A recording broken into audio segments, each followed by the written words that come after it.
پیارے دوستوں، یہ واقعہ 10 محرم کا ہے۔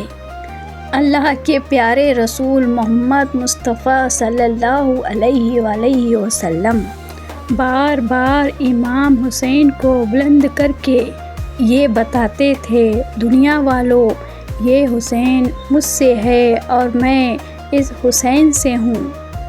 اے دنیا والوں، اگر اس حسین کو کچھ مشکل آ جائے اور اگر یہ مدد مانگے تو تم ان کا ساتھ دینا۔ یہ جنت کے سرداروں کا جوان ہے، میرا خون ہے، میری اولاد ہے۔ مگر افسوس، رسول اللہ صلی اللہ علیہ وسلم کی لہلت کو تھوڑا ہی وقت گزرا تھا۔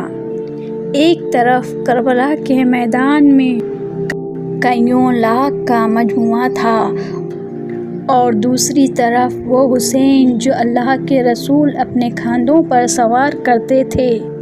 امام حسین اپنے نانا کی امت سے بار بار کہتے تھے، کیوں میرا راستہ روکتے ہو؟ اے لوگوں، مجھے پہچانو، میں تمہارے نبی کا نواسہ ہوں۔ کیوں میرے بچوں کو پیاسا رکھا ہے؟ کیوں میرے عزیز و کریم کو شہید کیا ہے؟ کیوں؟ بتاؤ، کیا میں نے رسول اللہ کے شریعت میں ترامی کی ہے؟ کیا کسی انسان کا حق کھایا ہے؟ کیا میں نے کسی انسان کا حق کھایا ہے؟ کیا کوئی انسان پہ ظلم کیا ہے؟ اتنے میں فوزی عزیز کہنے لگی ایک آواز میں، اے حسین، ہم سب تیرے بابا علی کے حبس میں قتل کر رہے ہیں تاکہ عزیز ہمارے جھولیاں دولت سے بھر دے۔ پھر امام حسین نے فرمایا، اے لوگوں، جس اسلام کا علم تمہارے ہاتھوں میں بلند ہے، یہ عالم میرے بابا علی نے بلند کیا، مت بھولو۔ اگر خیبر و خندق میں علی نہ ہوتے، اسلام کی فتح ناممکن تھی۔ وہ علی جو پوری زندگی اسلام کی تبلیغ کی، حق کو بلند کیا اور رسول اللہ کی حفاظت کی، آج وہی علی کو عذر دے رہے ہو۔ اے لوگوں، بتلاؤ۔ اللہ کے رسول بار بار میرے بابا کا ہاتھ بلند کر کے فرمایا تھا، جہاں حق ہوگا وہاں علی ہوگا، جہاں حق ہوگا وہیں علی ہوگا۔ اللہ کے رسول بار بار میرے بابا کا ہاتھ پکڑ کے فرماتے تھے، جہاں حق ہوگا وہیں علی ہوگا، جہاں علی ہوگا وہیں حق ہوگا۔ آج وہ علی کو، اولاد رسول کو ہی اجر دے رہے ہو۔ اتنے میں عزیز کی فوج کی سینا نے دیکھا، صوبے داروں نے دیکھا، کہیں فوج میں بغاوت نہ ہو جائے۔ اے شمر، کیا دیکھ رہے ہو؟ حملہ کرو۔ جب لاکھوں کی فوج نے جب رسول اللہ کے نواسے پہ حملہ کیا، امام حسین رضی اللہ تعالیٰ نے اللہ کا نام لیا اور ذوالفقار کو نماز سے نکالا۔ تاریخ گواہ ہے، ایک طرف لاکھوں کا مجموعہ اور ایک طرف 3 دن کا بھوکا پیاسا حسین ابن علی۔ زمین پہ اس طرح کی جنگ کبھی کسی نے نہیں دیکھی تھی کہ ایک تنہا انسان لاکھوں کے مجموعے کو اس طرح فنات کر رہا ہے کہ فوجی عسکریاں واپس پلٹ کے بھاگنے لگی۔ امام حسین فوجی عزیز سے مخاطب ہو کے فرماتے ہیں کہ آؤ، 3 دن کے بھوکے کی پیاسے کی جنگ دیکھو، 3 دن بھوکے کی جنگ دیکھو، 3 دن پیاسے کی جنگ دیکھو، اللہ کے رسول کے نواسے کی جنگ دیکھو، اس کی جنگ دیکھو جس کا جوان بھائی مارا گیا، جس کی جوان بیٹی کو اس کے نظروں کے سامنے قتل کر دیا گیا، جس نے اپنے ہاتھوں سے ہی اپنے بچے کی خبر بنائی۔ امام حسین شیر کی طرح ابن نصیب سے لڑ رہے تھے۔ اتنے میں آواز غائب آتی ہے، اے حسین، تیرا اللہ تیرے سے راضی ہوا۔ اس آواز سے سننا تھا اور امام حسین رضی اللہ تعالیٰ نے اپنے ذوالفقار کو تھام لیا۔ اتنے میں ذات کہتا ہے، یہ شرم کیا دیکھ رہے ہو؟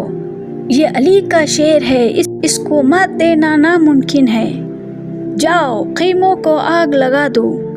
پھر کچھ ظالموں نے بی بی کے خیمے کو آگ لگا دی اور کچھ سینکوں نے دور سے امام حسین پر تیر چلا دی۔ امام حسین کبھی خیموں کی طرف جاتے ہیں، کبھی فوج کی طرف بڑھتے ہیں۔ امام حسین کبھی بیویوں کے خیمے کی طرف بڑھتے، کبھی فوج کی طرف بڑھتے، اور خامر اور شمر نے فوج کو 4 حصوں میں تقسیم کر دیا اور کہا حسین کے قریب نہ جائے، جو بھی کس کے پاس بھی جو چیز ہے وہ دور سے مارے۔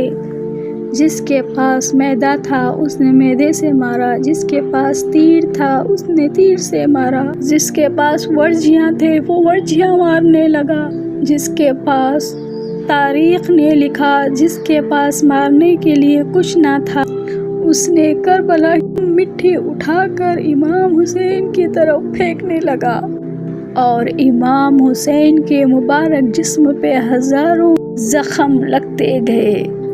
آپ کے جسم مبارک پر اتنے تیر تھے کہ جیسے ہی نواز رسول گھوڑے کی سیٹ سے زمین پر آتے ہیں، فوج عزیز جھومنا شروع کر دیتی ہے۔ اتنے میں جو وہ گھوڑا آپ جس پہ سواری کرتے تھے وہ امام حسین کے چاروں طرف گھومنا شروع کر دیتا ہے تاکہ میں میرے آقا حسین کو بچا لوں۔ گھوڑا دوڑ ہی رہا تھا، اتنے میں عمر بن سارو نے کہا اے لوگوں، وہ گھوڑا دوڑ ہی رہا تھا کہ عمر بن انصار نے کہا اے لوگوں رکو، میں نے اپنے آنکھوں سے دیکھا ہے، اس گھوڑے پہ اللہ کے پیارے رسول سواری کرتے تھے، کہیں یہ تیر یہ گھوڑے کو نہ لگے۔ یوں تیروں کو چلانا بند کیا گیا۔ افسوس ہے ان لوگوں پر جس کو گھوڑے کا تو احترام معلوم تھا، جس پر اللہ کے رسول سوار کرتے تھے، لیکن اس حسین کا احترام بھول گئے جسے آپ نے اپنے کندھوں سوار امت کو بتایا کرتے تھے۔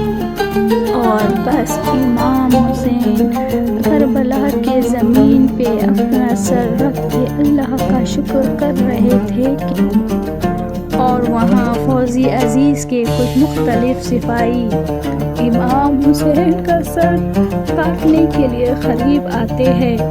جو بھی امام حسین کے قریب آ کے ان کے سر کو دیکھے اور اسے امام حسین کے چہرے میں رسول اللہ کا چہرہ نظر آئے اور وہ چیخ کے دور چلا جائے۔ اتنے میں شمر کہنے لگا یہ کام مجھ سے ہی ہونا ہے۔ جیسے ہی شمر نے خنجر امام حسین کے گردن پہ رکھا کہ وہ دیکھے امام حسین کے لب ہل رہے ہیں، اور اس نے سوچا ہم نے امام حسین کا پورا خاندان قتل کر دیا۔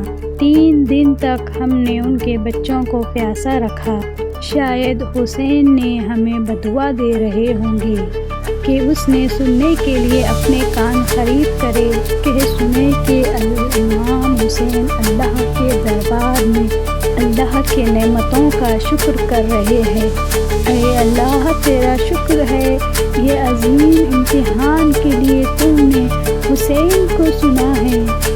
اتنے میں امام حسین آنکھیں کھولے اور شمر سے پوچھے اے شمر، تو نہیں جانتا میں اللہ کے رسول کا نواسا ہوں، جنت کا سردار ہوں، حق میں ہوں، حکم پہ ہوں، کیا تو نہیں جانتا؟ شمر نے کہا ہاں میں جانتا ہوں۔ تو حسین نے فرمایا کیوں قتل کر رہے ہو؟ شمر نے کہا تاکہ عزیز دنیائی دولت میری جھولی میں بھر دیں۔ اور بس یہ کہتے کہتے شمر امام حسین کا گلا کاٹتا رہا۔ فوج عزیز مسلسل جھومتی رہی۔ امام حسین کا سر قلم ہونے کے بعد سادات کو لوٹا گیا۔ امام حسین کے سر کو صحنہ کے امام پہ بلند کر دیا اور بی بی سکینہ کو تماچے مارنے لگے اور رسول اللہ کے نواسیوں کے سر سے چادر کو لوٹ لیا اور امام حسین کے جسم مبارک پر توہین کرنے لگے۔ اس تاریخ نے لکھا، امام حسین کے جسم پر جو جو چیزیں تھیں وہ لوٹنے لگے۔ اتنے میں ایک شخص امام حسین کے جسم کے پاس آیا۔ امام حسین نے ایک انگوٹھی پہنی تھی، وہ اتارنے لگا، وہ نہ اتری، انگلی کاٹ کر انگوٹھی لے گیا اور آپ کے جسم مبارک کو رسیوں سے باندھ کر کربلا کے گرم زمین پر یہاں سے وہاں لٹایا گیا۔ اتنے میں عمر بن سار نے کہا، اے سمر، حسین اور اس کے ساتھیوں کے لاش کا ایسا اثر کہتے ہیں کہ رہتی دنیا تک کوئی بھی عزیز کے خلاف آواز نہ اٹھائے۔ سب لاشوں کے سر کاٹ دو اور سب کی لاشوں کو برباد کر دو۔ زمین کربلا گواہ ہے۔